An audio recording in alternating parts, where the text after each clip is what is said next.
शहबाज शरीफ एक भेरो ॿीहर मुल्क जो वज़ीर आज़म आसिफ अली ज़रदारी सदर थींदो। पीपल्स पार्टी ऐं नून लीग में हुकूमत साज़ीअ लाइ पावर शेयरिंग बाबति मुआहिदो थी वियो। पंजाब ऐं केपी जे गवर्नरशिप पीपल्स पार्टी सिंध ऐं बलूचिस्तान जे गवर्नरशिप नून लीग खे मिलंदी। सेनेट चेयरमैन पीपल्स पार्टी जॾहिं त क़ौमी असेंबलीअ जो स्पीकर नून लीग जो थींदो। पीपल्स पार्टी जे फैसल करीम कुंडी चयो आहे त सियासत में 5 सालनि जो मुआहिदो नाहे थींदो। फ़िलहाल पीपल्स पार्टी वफ़ाक़ी काबीना जो हिसो न बणंदी।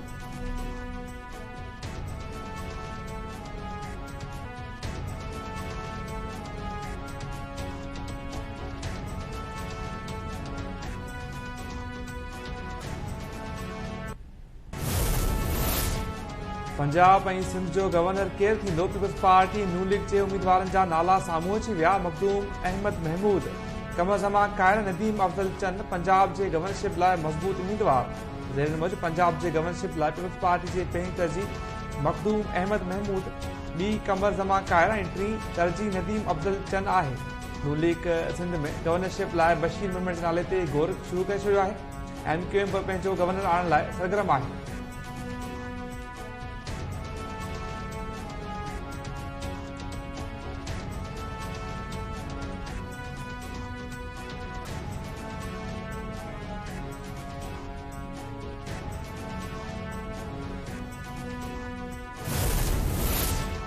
मरकज़ में MQM खे पहिरें मरहले में 3 वज़ारतूं मिलण जो इम्कान। पोर्ट एडिश शिपिंग, ओवरसीज़ पाकिस्तानीज़ ऐं IT वारी वज़ारतुनि जो मिलण जो इम्कान आहे। MQM अॻवान मुस्तफ़ा कमाल चयो आहे त सिंध जे गवर्नरशिप MQM जो हक़ आहे। हथ न खणंदासीं, ॻाल्हियुनि में को बि डेडलॉक नाहे, मामला तइ थी वेंदा।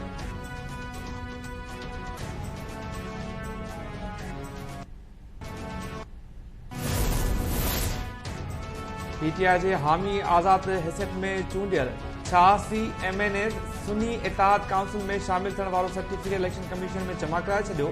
PTI पारां जारी कयल बयान में चयो वियो आहे त पंजाब जे 105 MPAs, KP जे 85 MPAs ऐं सिंध असेंबली जे 11 MPAs बि सर्टिफिकेट जमा कराए छॾिया आहिनि।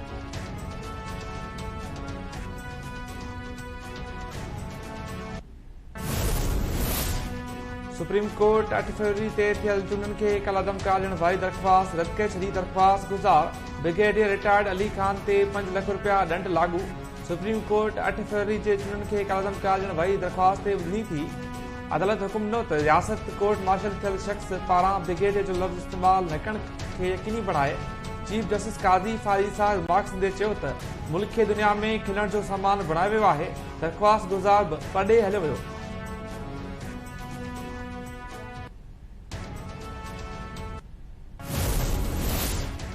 इस्लामाबाद हाई कोर्ट तौहीन अदालत केस में DC इरफान नवाज़ मेमण जी माफ़ी वारी दरख़्वास्त रद्द करे छॾी। अदालत DC खे पॾे वञण खां बि रोके छॾियो। ॿिए शोकास जो 26 फरवरी ताईं जवाब जमा करण जी हिदायत। जस्टिस बाबर सत्तार चयो त दरख़्वास्त ते फ़ैसिलो जल्द कयो वेंदो।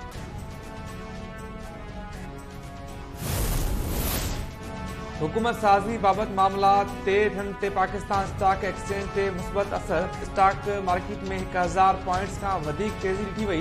इंडेक्स ते 61,500 पॉइंट्स खां बि वधी वियो। मुआशी तजुर्बा निगार चयो आहे त स्टॉक मार्केट ते हुकूमत बाबति मामला ते थियण ते मुस्बत असर पियो आहे।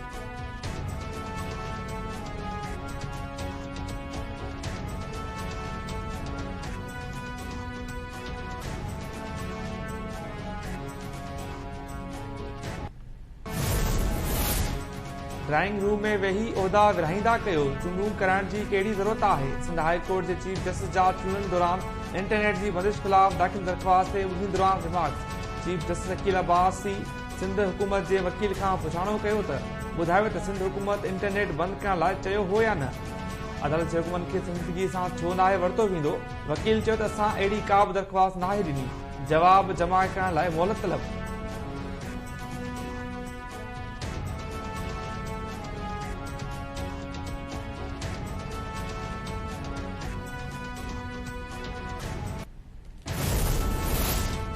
हैदराबाद जे स्टाफ अदालत मोटरवे मेगा करप्शन केस में मुलविस समूरनि जवाबदारनि ते फर्द जुर्म लागू करे छॾियो।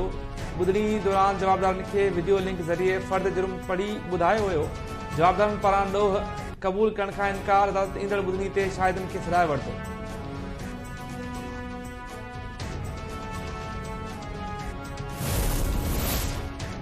सिंध जे मुख़्तलिफ़ इलाइक़नि में पुराणनि तकरारनि तां औरत समेत 4 ॼणा क़तल, 2 ॼणनि जा लाश हथ। दौदापुर में जवाबदार जे होटल ते फायरिंग।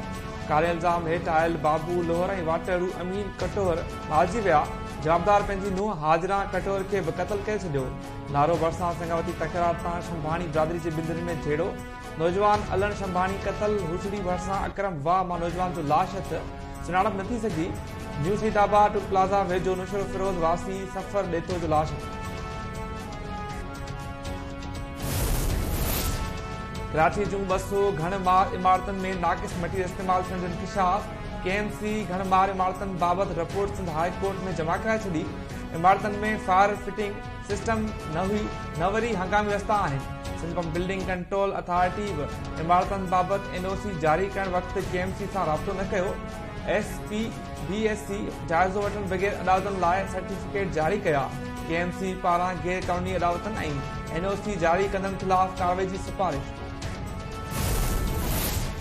जामशोरे में सिंध यूनिवर्सिटी जे शागिर्दनि तरफ़ां पॉइंट बसनि जे खोट ख़िलाफ़ धरणो।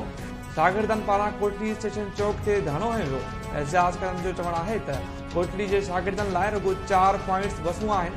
वधीक पॉइंट बसूं हलाए ॾुखियनि खां बचाए वञनि।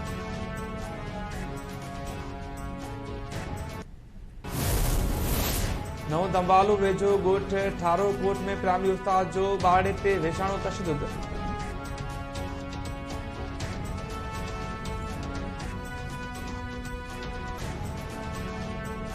पाकिस्तान समेत समूरी दुनिया में मादरी ॿोलियुनि जो आलमी ॾींहुं मल्हायो पियो वञे।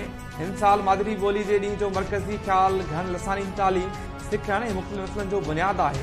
यूनेस्को पारां मादरी ज़बानी जो आलमी ॾींहुं 17 नवंबर 1999 खां मल्हायो पियो वञे। दुनिया में 7,000 खां वधीक ॿोलियूं मौजूदु आहिनि।